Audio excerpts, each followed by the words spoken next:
Yeah, we are live. Okay, thank you, Junior. Hello, everyone. Good morning.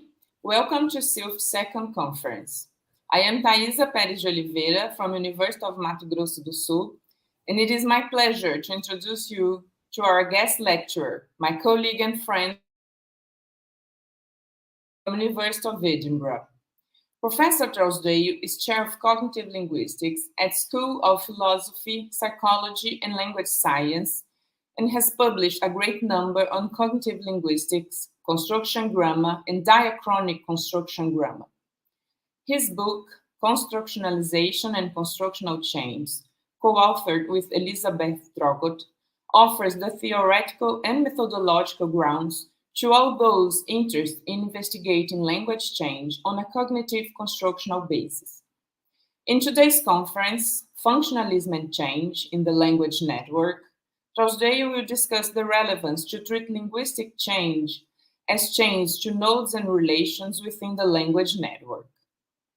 On behalf of SILF's organizing committee, I would like to thank Professor Trousdale, who kindly accepted our invitation to be here with us despite the overseas distance. To everyone watching us, please, if you have any questions or comments to our lecturer, you can enter it as a comment on the chat of this transmission, and Trousdale will get to those afterwards. If you need a certificate, please register on the form available on the chat. Now I turn it to you, Graeme. Thank you, Taísa. Thank you for that very kind introduction, and thank you for the invitation to talk at the conference remotely. It's very nice to have this opportunity to talk about some of my current research. I will let you know that I'm currently recovering from COVID, and I'm coughing a little, so I may just have to mute when I cough. So please excuse me if the talk is not always flowing, as it were. Okay, so I'm going to talk. The talk is titled "Functionalism and Change in the Language Network." This is a kind of summary of what I intend to cover in today's lecture. The first 4 parts of the talk is really to do with orienting you towards a particular framework of cognitive linguistics called word grammar. I have done a lot of my prior research in construction grammar, and this is a different theory of language, which shares a lot of basic principles with construction grammar, but doesn't actually work with constructions as such. And I'll talk a little bit about the architecture of word grammar, and then hopefully you'll see the ways in which it's similar to and different from construction grammar. And then in the 5th, 6th, and 7th sections of the talk today, I'll apply the principles of word grammar to language change. I'm going to look specifically at 2 cases of derivational and morphological change in English. And we'll see how word grammar explains these changes. And the reason that I've chosen to talk about word grammar is twofold. One is to do with functionalism. This is obviously a functionalist conference, and I wanted to talk about functionalism and its relationship to cognitive approaches to change. And particularly with word grammar, I wanted to talk about the place of the network. That's the second thing that I really want to talk about. This idea of what does it mean to say that language is a network and that therefore language change involves network change. It's something that's very prevalent in discussions in construction grammar. There's a lot of talk about the network in construction grammar, but I don't think that really construction grammar is very good at talking about networks. And I think word grammar is better at talking about networks. So I want to talk about those two things. How word grammar is functionalist despite its formal representation, and the issue of modeling change in a network. Okay, so the idea that language is a symbolic network is something that is really at the heart of every cognitive linguistic theory that I'm familiar with. So if you look at work by Ron Langeker in cognitive grammar, in that theory, there is a lot of discussion about the idea that language is organized as a network. It's there in construction grammar from Goldberg's cognitive construction grammar, Croft's radical construction grammar. They both talk about the idea that language is a network. And it's also the case in word grammar, which actually has a very, very long history. It's a cognitive linguistic theory that perhaps is not so well known, but work in word grammar as a cognitive linguistic theory you can find in the early 1980s, for example, in Hudson 1984. And so if you read work in cognitive linguistics, you often come across this idea that language is a network. But not all of the subfields of cognitive linguistics necessarily articulate that network in the same way. In other words, the actual representation of the network differs, or to the same degree. So there is a lot of discussion about the network in construction grammar, but it doesn't really always articulate that network as extensively as I hope I'll show when we look at word grammar.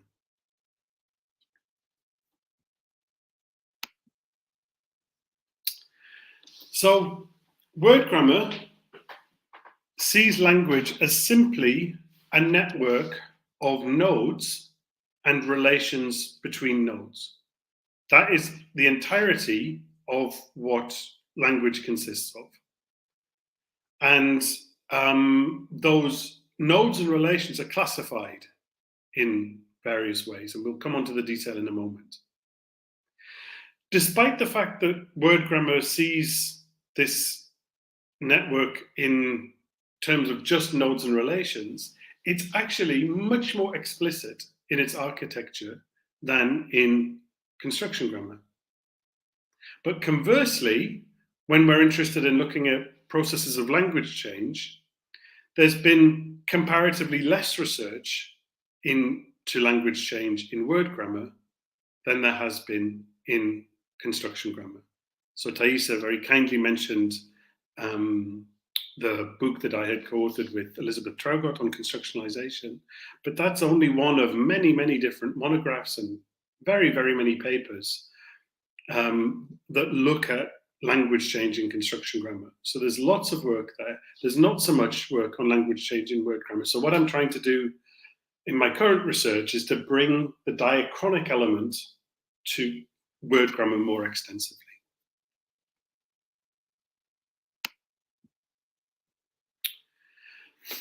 If language is simply a collection of nodes and relations, then in a framework like word grammar, there's no principled or architectural distinction between the regular and the irregular components. For example, regular morphology, where we have a relationship between play and played, and suppletive morphology, for instance, the relationship between go and went.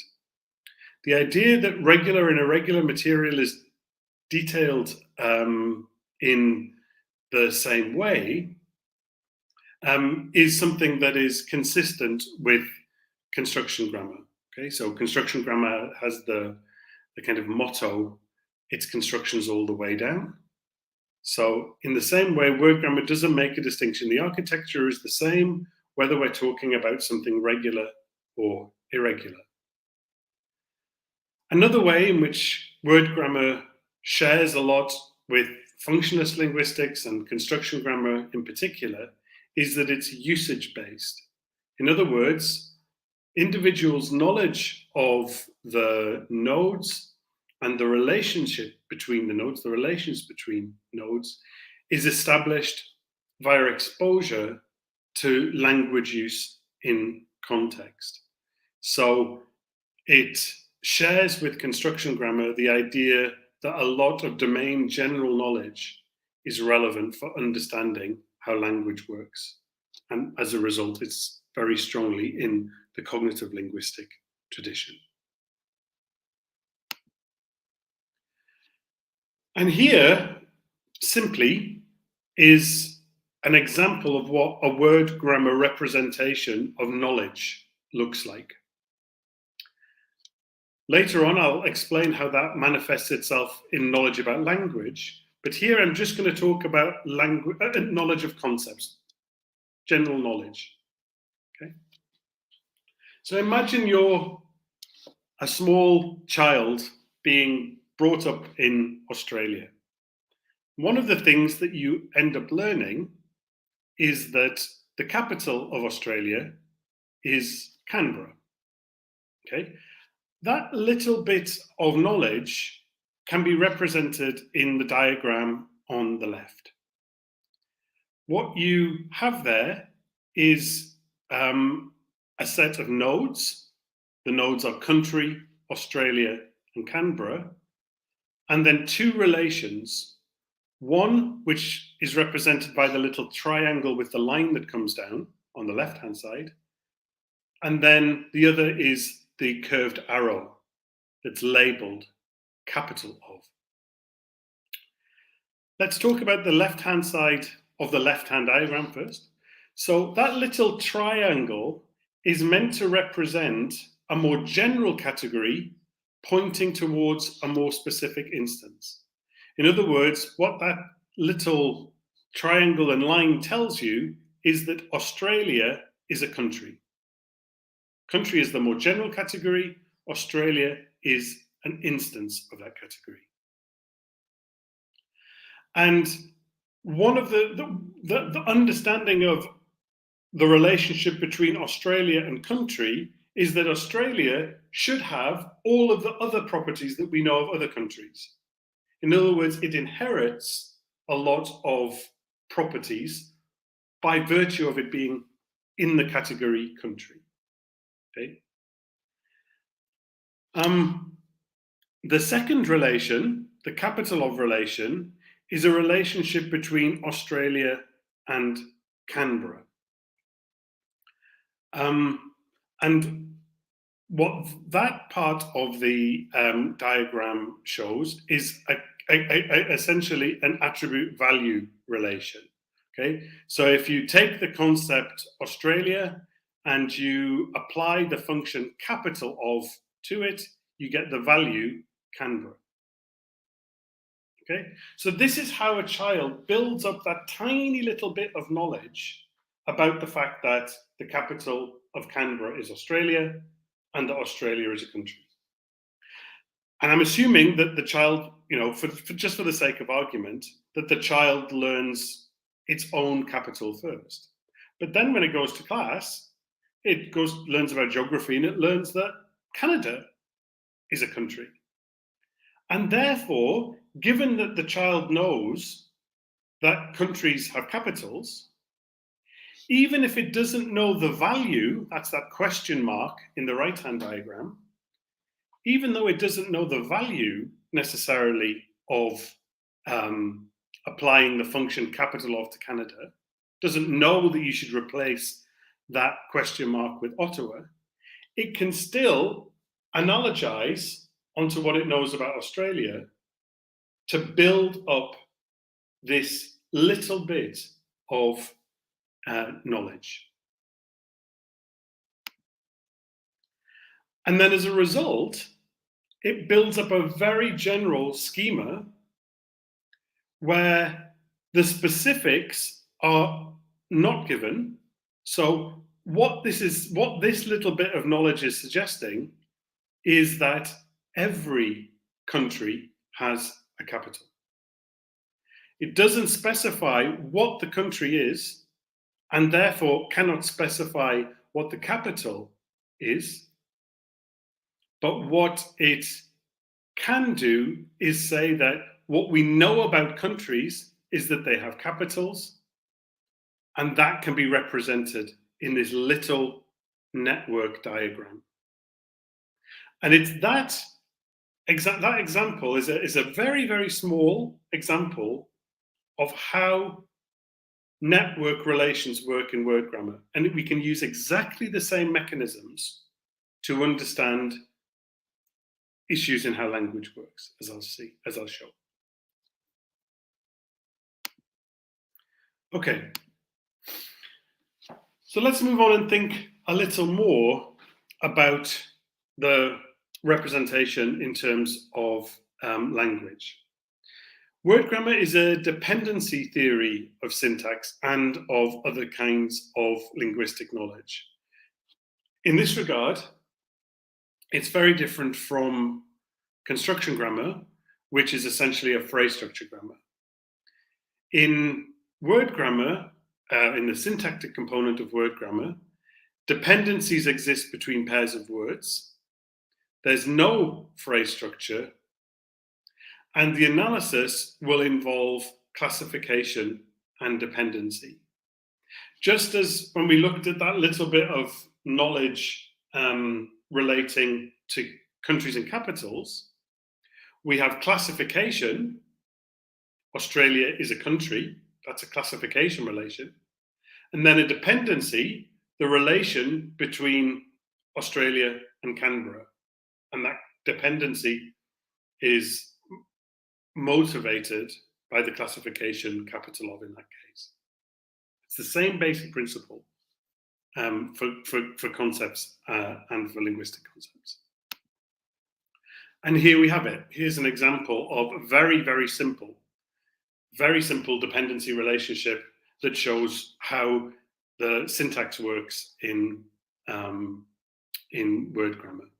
So we've got classification. Bob is a proper noun. This is this NN symbolization is the way of classifying proper nouns in word grammar. And sneezed is a verb.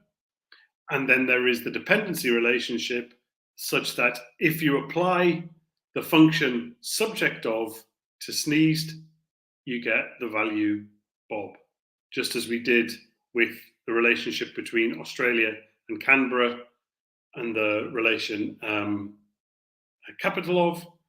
This is the relationship between sneezed and Bob and the relation subject of. So I hope you see the parallels there. Now, this kind of representation suggests that any relationship between a word will be asymmetric. In other words, you have a head and it's dependent, and it will be directional by virtue of that asymmetry. The head-dependent relationship takes the head as the starting point and then points to the dependent. The consequences of taking this as the basic framework for the architecture of language in word grammar is that syntax doesn't consist of rules or parameters. There's no core syntax and peripheral syntax. There's no movement. And language just consists of nodes and the relations between nodes and nothing else. And I think if we understand this bit of language, syntax, as having these properties, we can see quite strongly the relationship between a framework like word grammar and functional linguistics.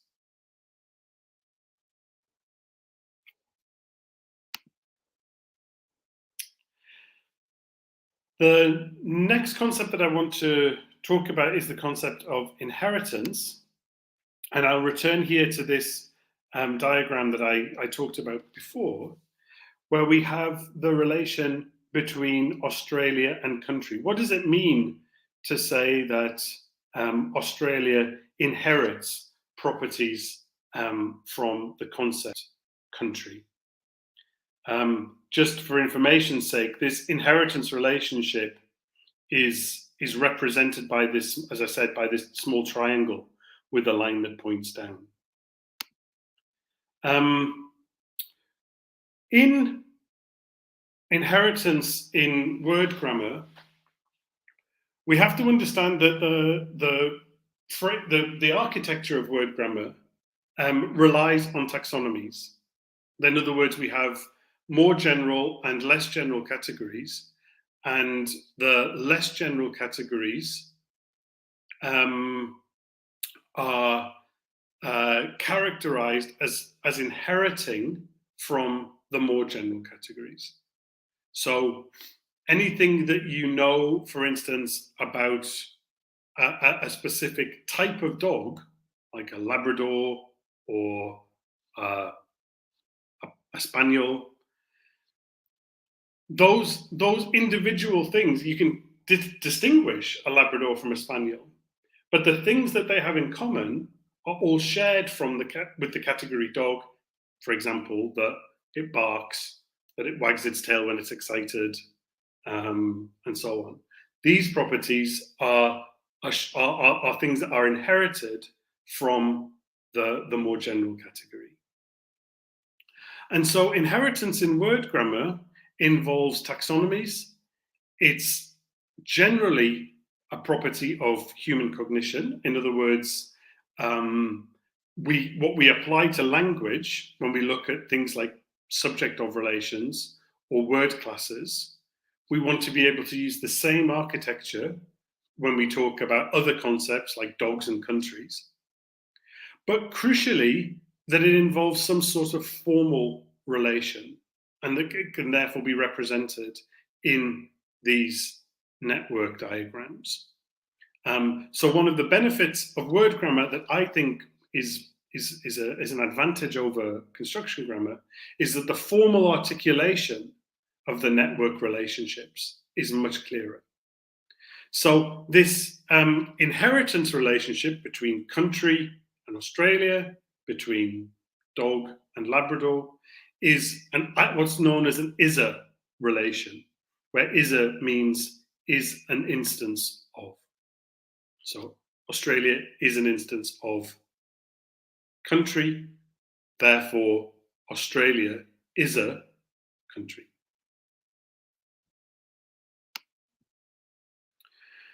And we can see this in all sorts of ways. We can see this, for example, that Apple is a fruit, Beethoven is a composer, but it doesn't always relate hyponyms to hyponyms, hyponyms to hypernyms, I should say. So we can have multiple inheritance where Beethoven both is a composer and is a German, okay?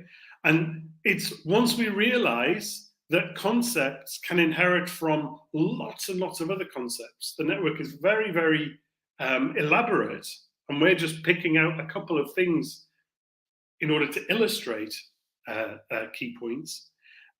Once we see that it elaborates in this way, and we can see why things are so complex in language and in cognition more generally, but the basic principle is the same. So this multiple inheritance can, you can extend it for as much as you like. Beethoven is a man, for example. You can keep on extending all the categories that Beethoven is but the relation will actually always be the same in each case. That's the important point. Okay. So let's talk a little bit more about relations. Word grammar makes use of particular concepts from mathematics in classifying aspects of language structure. For example, if we take a simple multiplication, in the equation 5 times 9 equals 45, we have an operation, which is multiply by 9 or times 9. We have an argument, which is 5, and then we have a value, which is 45. In other words, when you apply the operation to the argument, you get the value.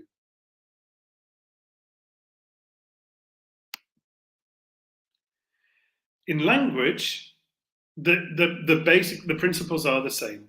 We have arguments and values that are linked by relational concepts, and those relational concepts are like the operations in mathematics. So if we take an expression like Bob sneezed, and we saw the little network diagram for that earlier on, we have a relational concept that's like the operation, subject of. We have an argument, which is the verb sneezed, and we have a value, which is the proper noun Bob. When you apply the relational concept, the operation, subject of, to the argument sneezed, in Bob sneezed, you get the value is Bob. And that's how we represent it, as I said before. Now, this looks a lot more complicated, but it is actually pretty much doing the same thing. It's just it's more elaborated. Okay, so what we've got here is the representation of a word like player, i.e. somebody who plays. Okay, how are we to understand this? Okay, let's start at the top. At the top we have concepts, verb and noun. And there is a whole host of verbs from which we can form agent nouns. Okay, so we don't specify, we're not specifying, this is the reason why there's a dot rather than a particular expression, because we can talk about play, player, train, trainer, jump, jumper, dance, dancer, etc., etc., etc. There's loads of nouns that have as their property, one of their properties, that they are the agents of particular verbs. So this is showing exactly the same kind of relation that we had earlier on. A verb, a noun that's related by the operation agent noun of. Okay. Now, not all agent nouns are formed in the same way, but the vast majority in English are formed by the adding of ER to the base of the verb. So if we take the verb base and we apply the relation ER variant to it, we end up with another form of the noun that's related to this more generic agent noun relation. So if you like, the agent noun relation is a more general relation than the ER variant. That's a specific kind of agent noun relation. When it comes to the form, what we see is that this noun has two parts. One part corresponds to, phonologically, the base form of the verb. So play here is the same phonological form as the first part of the agent noun, and the second part is the suffix er. And that is it. That is the representation of how you form agent nouns ending in er in English. This is that little bit of knowledge. And you see that all it involves is the classification of nodes and the classification of relations. That's all there is here. There's nothing more. It's more complex than we were describing with the relation for countries and capitals, but the principle is the same. It's just more elaborate. Okay. Let's move on. I'm now going to talk specifically about language change in word grammar, And then I'll come back and show how, with two case studies, we can actually explain the changes using the network. So if in language, in word grammar, this language is a conceptual network that consists only of nodes and relations, then change in the network can only involve two things. It either involves the creation, the loss, or the new classification of a node, or it involves the creation, the loss, or a new association of a relation. In other words, a new association between two different nodes of the relation. And that is it. Again, it's a really simple way of trying to understand how language change works. And people might say it's oversimplistic, but I think if we can actually try to articulate it in this as restricted a way as possible, then that's the place that's where we should start. Each of these things that happens when we create a new node or we classify a new relation, each of these involves a new analysis, and it will be motivated by variation in entrenchment patterns in the network.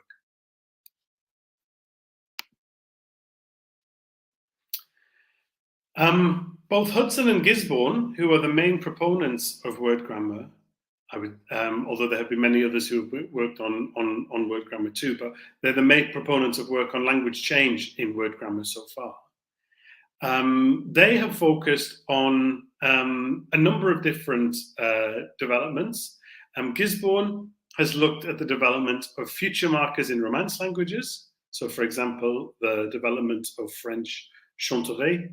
I will sing from je chanterai, from Latin cantare habeo. And in Gisborne's analysis, he talks about very, very many different things, and I would strongly recommend everybody read his research. I just want to pick out a few things that he talks about that are relevant for my talk today. One is how he treats the verb habere in Latin and how that relates to the grammaticalization claim. The second is the idea that change in the language network is incremental. And thirdly is the idea that how much something can change is quite limited. So the first thing to bear in mind is that in Gisborne's analysis of this grammaticalization development, the first stage is the creation of what he calls a sublexeme.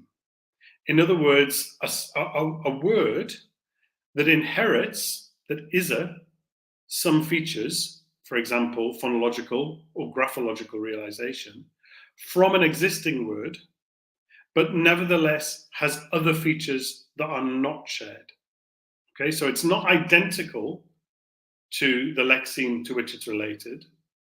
It shares some properties, so it is some features of the lexeme, but the sublexeme has properties that the lexeme doesn't have.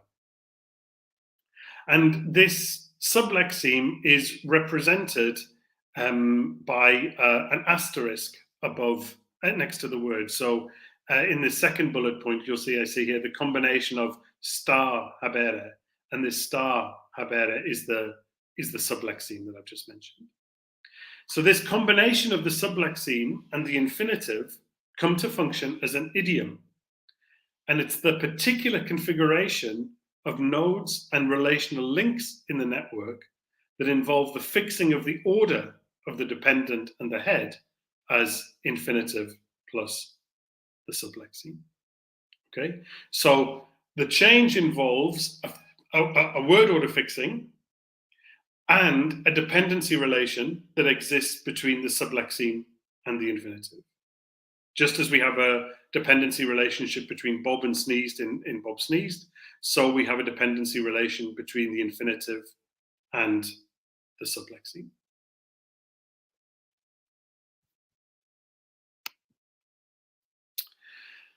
The next stage is cliticization, and that change involves a development of particular morphosyntactic configurations which have a specific formulation in word grammar.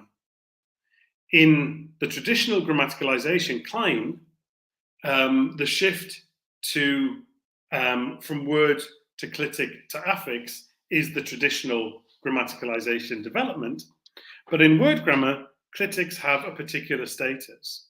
A clitic is a word that is realized by an affix, and that causes problems for the idea that words and clitics and affixes are relatable on a Klein. So I don't think that the traditional way of thinking about grammaticalization would work within word grammar, but it can nevertheless draw on some of the empirical findings of grammaticalization studies. And then finally, the idea that linguistic change is limited. New nodes and relational links can be created. So for example, once we start to get habere functioning more like an auxiliary in this auxiliation process, we've got a new relation that exists between habere and the infinitive. And once that is created through increase in use, as we see in standard cases of grammaticalization, the representation gets strengthened via entrenchment as a function, as I say, typically of frequency. Conversely, existing nodes and the links between them can get more weakly entrenched if they're not very frequently used, and ultimately they may be lost. So for instance, in English, in terms of argument structure, there used to be a configuration in the network that could be known as the English impersonal construction, and that comes to be less frequently used. The configuration of having dative and genitive arguments of a verb becomes much less frequently used, and so those relations get lost. And they get lost because the nodes and the links have been reclassified. So the changes that happen are very, very small scale. That's another important thing about understanding the network. Okay, so this has been, I appreciate there's been a lot of theory. I'm now going to talk much more about some data. And I'm going to talk about two changes in English derivation morphology. The first is the history of the English suffix ster. Now, you'll remember from the earlier diagram, I was talking about agent nouns in English, like player and trainer and dancer and so on. The English suffix ster originally meant agent of, just like English ER does today.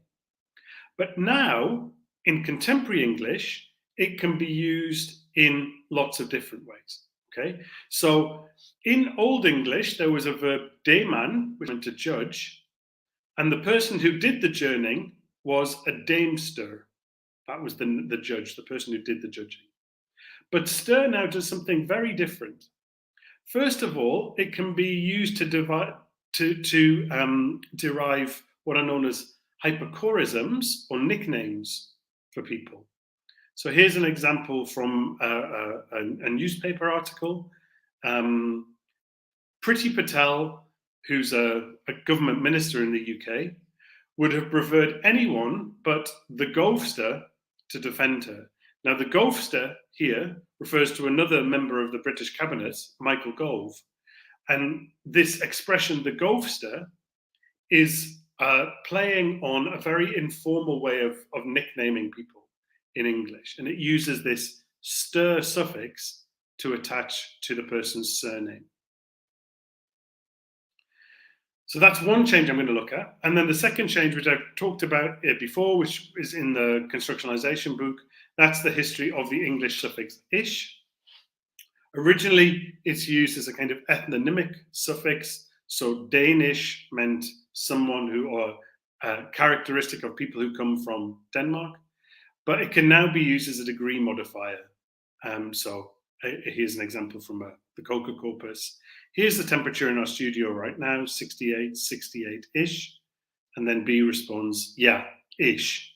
You know what, it's warmed up. So ish here in B's response is a kind of standalone word that's modifying the idea that the temperature is only is 68 because it's got hotter. Okay, let's start with the ster example. So in Old English, the suffix ster, different spelling, but it's essentially the same thing, was used to mark agents, and it attaches primarily to verbal stems. In particular, it was used to translate Latin words where the agent was female. So we have, in this little example from Alfrich, translations of the Latin words saltato, which is a male dancer, and saltatrix, which is a female dancer. So the translation for the male dancer is to use the er suffix that we have today, dance, dancer. Here, literally, leap somebody who leaps around is a dancer. So leap And then when Alfrich was required to translate the female version, he had to come up with something else. He had to use something else. And so what he does here is use this ster version. So this would be, in modern English, this would be leaper and then leapster, female dancer, leapster. But in present day English, ster has a much wider range of uses. It can derive agent-like nouns from common nouns. So a zinester is somebody who compiles fanzines. It can be used to form nicknames. So Fredster as a nickname for somebody whose real name is Fred. And it can also be used to create something like what we might call an eponym-like noun. And it has the meaning of a follower or an adherent of X, where X is the referent of a proper noun. Here's another example from a British newspaper that's talking about politics.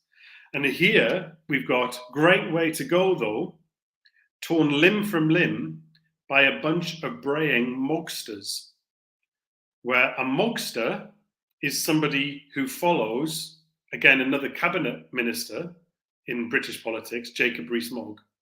So Mogg is the surname, but a mogster here is not a nickname for Jacob Rees-Mogg. It's generalized to actually mean people who follow Jacob Rees-Mogg, people who think Jacob Rees-Mogg is a good guy.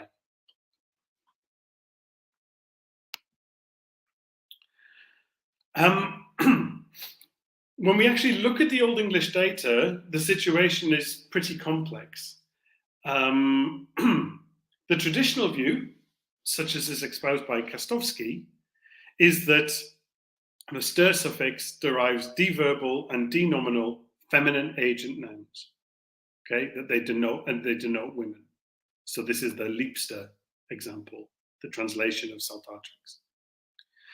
But Jespersen, much earlier, said that actually it's much more variable than that. The female denotation is far from exceptionless. And this has been explored in detail by other work, for example, by Peterson. And the reason that that is important is that it already sets up variability. The Old English system was very variable.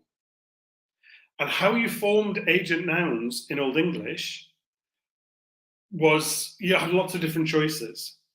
So the ster suffix was not just in competition with which goes to form the modern English er suffix, but also with END. So for example, somebody who heals in Old English was a harlend. Somebody who teaches in Old English was a larend. So this END suffix was also used to form agent nouns. So we've got all of this competition going on where speakers can choose between different suffixes to fulfill similar functions.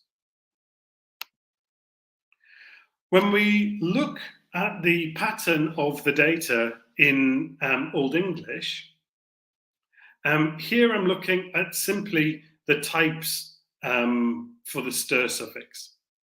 And what we see is that it increases in frequency in terms of the number of types, using the Oxford English Dictionary as a corpus.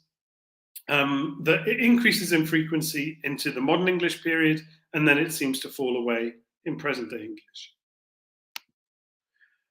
When we look at the bases to which the verbs, the bases to which the suffix attaches, it starts off very clearly favouring verbal bases in Old English and in Middle English. But then in modern English and in present day English, you not only get the appearance of adjectival bases, but a clear favouring of a nominal base. So again, we see this shift away from being an agent of noun suffix and attaching to verbs towards much more likely functioning as this kind of, you can see where you get the kind of hyperchoristic nickname and eponym-like suffixes, because they're starting to attach more to nouns. Now, in terms of the semantic prosody, again, we see some interesting developments in the history of the expression. What I mean by semantic prosody is the kinds of activities that are denoted by the verbs to which the suffix attaches. Okay, and you see here that it's always a fairly neutral prosody is attested through, as favoured as it were, throughout the history of English. But in the modern period, we certainly get a rise in more negative prosody. Okay, so here we've got, I'm thinking here about examples like fraudster or trickster. Okay, somebody who cheats you out of something or makes a fool of you or something like that. These are quite bad things to happen. And it's interesting that ster as a suffix can attach to these expressions. So this is what I mean. It's not neutral always in the semantic prosody. It's often quite bad, the kinds of activities that people are involved in if their description ends in ster, in some way, shyster, all of these, there's lots of expressions like that. So what are the key properties? It attaches to verbs more than nouns in Old English. It derives nouns marking agents rather than locatives. And one of the sense attributes is that it has the value female. So it's a female dancer rather than just generic dancer. Into modern English, we get a shift. The changes that happen in the language is that they start to attach to nouns, that there's some sort of pejoration, some sort of worsening of the meaning to allow for things like fraudster and trickster and shyster, etc. And then there's a shift from actually marking the agent to being a member of a set. In the modern period, there are two further developments, which is as this nickname, hyperchorism, and then this sense of a follower. Okay, again, another classic example is a Trumpster. A Trumpster is an avid supporter of Donald Trump. He is their light in the darkness. At each stage of the history of ster, it's in competition with a range of alternatives. And interestingly, it's never the preferred in the sense of the more frequent form. So when it works as an agentive in Old English, or as a member or an associative marker in modern English, it loses out either to the END suffix end or to the ER suffix, which is why ER is the default way of forming agent nouns in contemporary English. But even when we think about how it's used to mark nicknames or hyperchoristics, it's not the most common one. The most common one is to use Y. Okay, so something like Fred, Freddie, Bob, Bobby, Jim, Jimmy. E is the most common way of forming a hyperchoristic. So it's losing out there. And even as an adherent marker, I think it probably loses out to expressions like ite. So Trotsky, Trotskyite, Thatcher, Thatcherite, Blairite, and so on. Okay, so even in whichever domain of use you look at what ster is doing, it's always losing out. It's always at the margin. And I think it's the fact that it's always at the margin of the network that explains why it keeps getting shifted about. Speakers keep putting it to different uses because it's never well entrenched with a particular use.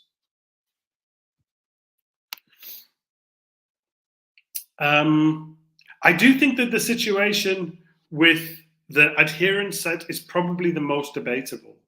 So here's a couple of examples where we look at this idea of people who follow X. Okay, we talked about Trumpsters, we talked about Mugsters. Now we've got people who follow Joe Biden, and notice that you can equally easily find Bidenster and Bidenite. Okay, so the Bidenster sheep will keep following their leader even though he can't see, hear, or understand where the hell he's at. And party lines are hard drawn, and Bidenites will never admit their failure. In both cases, notice it's pretty condemning of people who follow Biden. Biden's the sheep being unable to see the truth. Bidenites not admitting their failure. These expressions are used in pretty condemning terms. So there's this kind of pejoration sense, but there is this kind of competition. There are these alternatives. But the crucial point is that in all cases, the presence of the ster suffix increases the pool of variants from which speakers can select in order to achieve a particular communicative function. I'm going to say something very briefly about ish. It's been talked about quite a lot before, so I'm not going to dwell on it, but I'm going to just point out the main issues. So like ster, ish involves competition, but it differs from ster because it actually moves from being a morph into being a word. And as a result, it acquires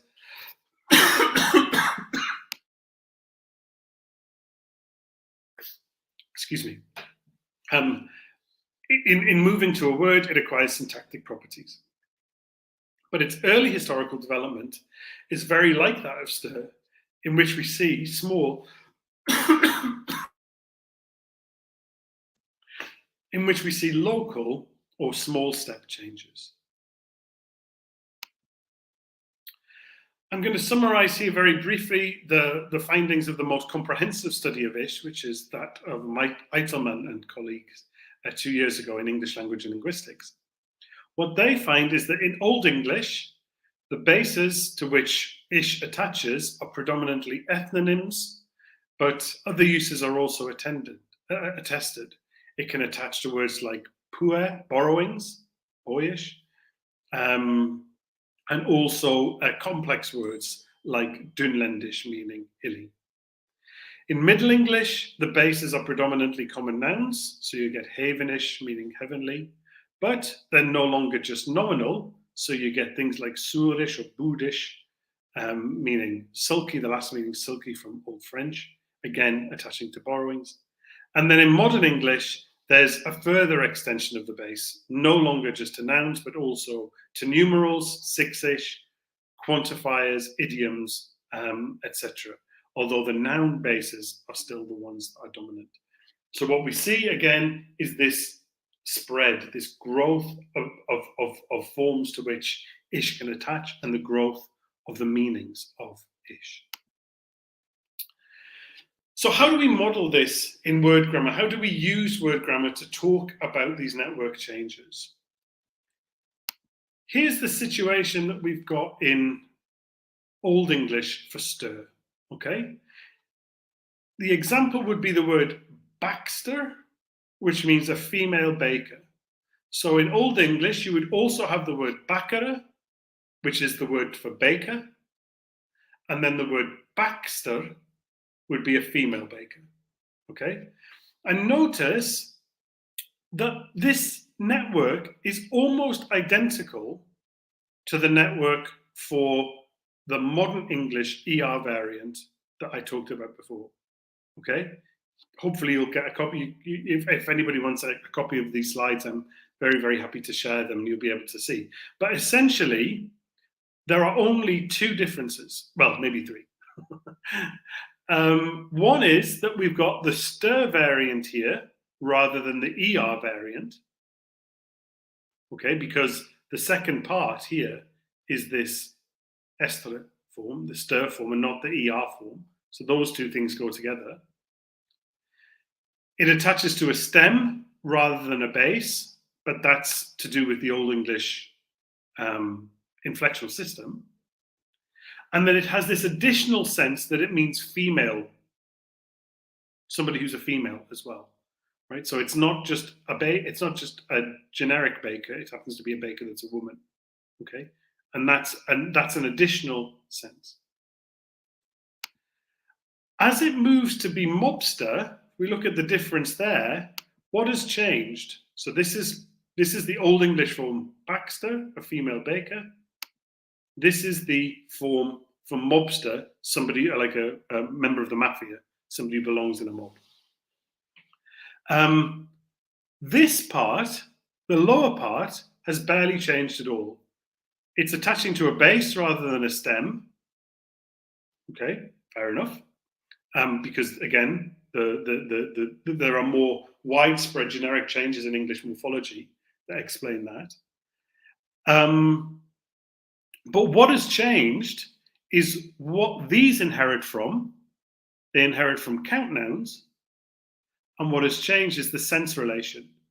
So instead of being an agent relation, it's now a member of relation.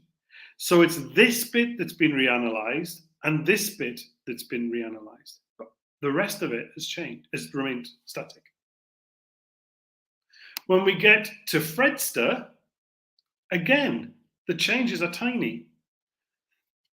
This has to be a referent relation rather than a sense relation by virtue of the fact that we're talking about a proper noun, and proper nouns have reference, but they don't have sense. So that change is also dependent on this reclassification. But the fact that, so in a sense, it looks like two changes, but it's actually part of the same change. And again, all we've got here is a change in the classification of this dependency relation, this argument, if you like, or sorry, this operation between the argument and the value. That's all that's changed. So again, tiny, local, microstep changes that give rise to these different meanings and different forms as well. Okay, and then finally, the Trumpster type looks a little bit more complicated, but again, it isn't. Nothing is changing in the lower half of the diagram. This part remains the same at the top left, because we're still talking about this base relating to the proper noun, Trump. So this is a referent. But on the right-hand side, it changes from referent to sense, because it's no longer a hyperchorism, it's no longer a nickname, it's actually got more semantics, meaning follower of X. So there's a tiny little change here as well. And again, this relation changes. So in terms of this change in the network, there's a lot of stuff that remains the same. And there are local, very small local reanalyses that give rise to the different uses in contemporary English. In word grammar, like in other usage-based cognitive frameworks, what we have to focus on is the dynamicity of the network structure. The reason that the network is dynamic is a product of language use. In Hudson's terms, this dynamic interaction between network, the idea that we have a representation in our heads, and experience, putting that network to use in some way, drawing on the kind of functionalist tradition, is the basis for learning. And learning is how we extend networks permanently. The extensions, of course, are never really permanent. Extensions create new links between nodes, but when they do that, often existing links can disappear. In other words, as well as learning, we also need to think about the fact that we forget things. And this is a gradual process that gets manifest as gradients in some way. I'm going to skip over this because I want to go back to talk about ish, and I'm aware of the time. Notice here then, where we're talking about the Old English network for ish, we've got this expression churlish, which means typical of an ordinary person. Okay? This part, the lower part of the network, is very like the network for the ER suffix and the ster suffix. We have two parts. Those two parts have a related by this relation, the ish variant, and the first part is connected to a noun, which has a sense, and what is derived is an adjective, which also has a sense, and the relationship between the noun and the adjective is characteristic of. So if we have cheol here, which has the sense common man, ordinary person, then cheol-ish means characteristic of an ordinary man or a common person. The approximating sense, look at the difference here between these two things. There's practically no difference at all. Okay? The main difference is that here we've got adjective as both the property of the first, the class of the first part and of the derived form, and a reclassification of the sense that it means instead of characteristic of, it means approximating. So we have black here, blackish here, and the sense relation is an approximating one. More complicated is what happens in the late modern English period, where the form attaches to idioms. Okay, so again, the lower part of the representation just does not change, still the same representation. What changes is what changes in this kind of upper left-hand part of the network. And this is where we get this is where this use of sublexeme is relevant. Okay, so what we've got here is the expression old maid, okay, where X is old and Y is maid, okay, and you have two different sublexemes where XY means the sense of old in the expression old maid, and YX means the sense of maid in the expression old maid. Okay, the term old maid means a rather fussy or prim person. Doesn't even have to refer to a woman, but it means a kind of as I say, a fussy or a prim person. Now you can't work out the meaning of that if you know the word old and you know the word maid. So this is why you have to invoke the sublexemes. But it's through that syntactic property of relating as a dependency to sublexemes that we get the idiomatic sense old maid and the approximating sense old maidish. But once you start having this relation in the network for ish, you start to free ish up from attaching to words. Sorry, for attaching to other morphs. It can start to acquire the kind of syntactic properties that we see of words. And this is where we have interpretations like this. This was on a website where somebody who had not posted very frequently on the website had posted their first message on an internet forum. And so they had actually been signed up to the forum for a long time. They just had never posted. So the question there is ish referring to the sense that they're not really a member, because they've not really been participating fully? Or is it actually referring to the fact that they're sort of new, but they're not really new? They're new because they've just started posting, but they've been around on the website for a long time. So this is a kind of vague use of ish. And again, we could either have ish attaching to new, that's the dependency relationship in the first example, or it could attach to member, which is the dependency relation in the second example. What we see then here is a syntactic relation, not a morphological one. And it's through this extension of the network that we can see quite clearly what's going on as a shift from the morphology into the syntax. So again, the development is stepwise. In the pre-modern period, the base to which ish attaches is typically a lexeme. From late modern English, the base can either be a lexeme or a sublexeme, because it can attach to idioms. And from present day English onwards, the base is either a lexeme or a sublexeme or some other form. There's a specific phenomenon called the best landmark principle, and that relates to how we interpret, excuse me one second.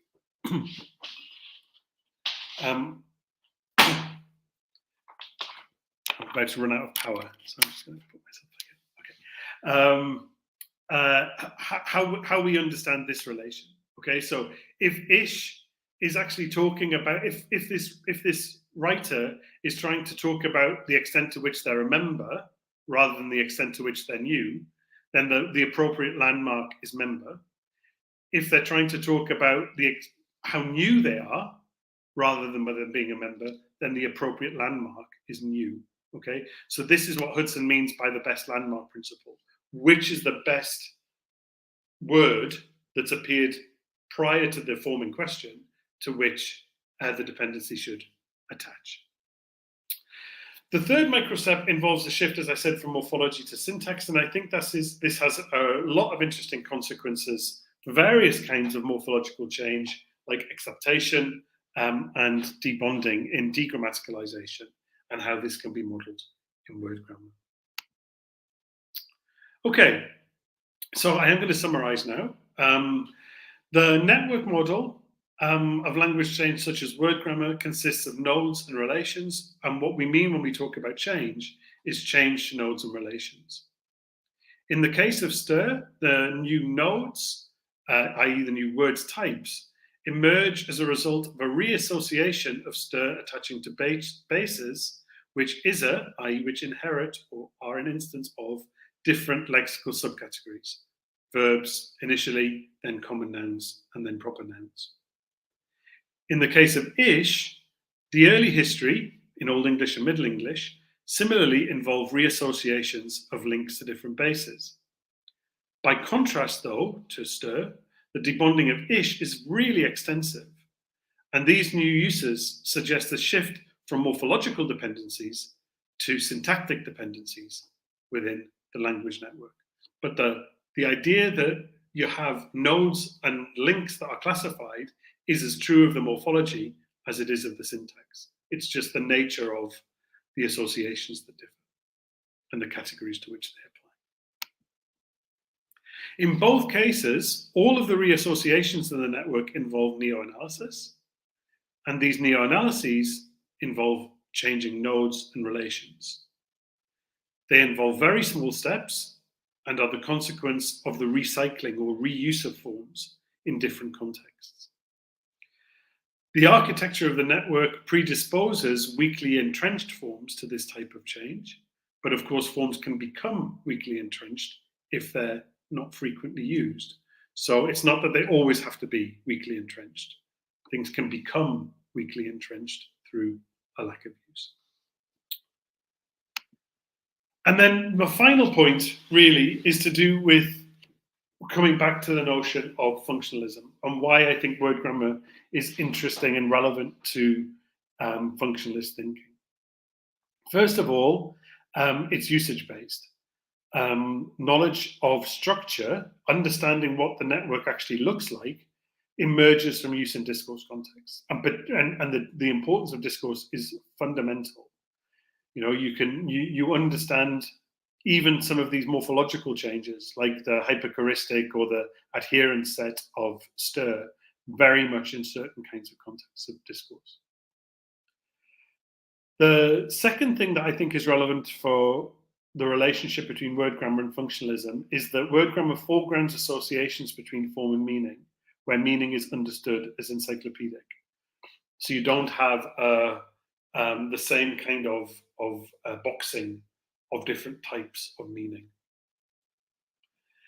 Grammar, in Hudson's words, is a tool for explaining complex meanings, and like any other tool, it has to be designed to fit the circumstances in which it has to be used. And I think that is really aligning word grammar with core principles of functionalism. And then finally, the fit, fitting the circumstances, as in Hudson's words, the fit is flexible.